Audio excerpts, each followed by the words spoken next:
Stanno considerando, stanno facendo le stesse valutazioni che stanno facendo, credo, gli altri partiti di centrodestra, perché sarà possibilmente una scelta condivisa.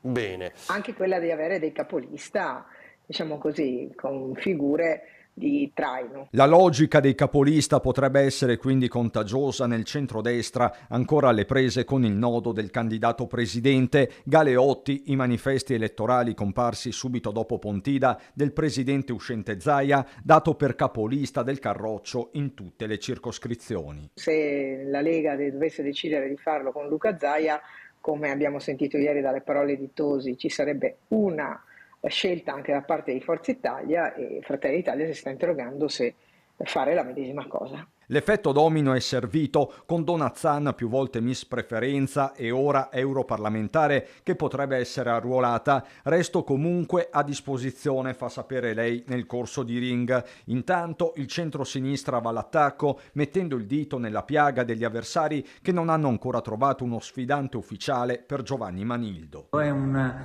vero e proprio insulto nei confronti del Veneto che lavora, di chi fatica, nei confronti dei cittadini e delle imprese.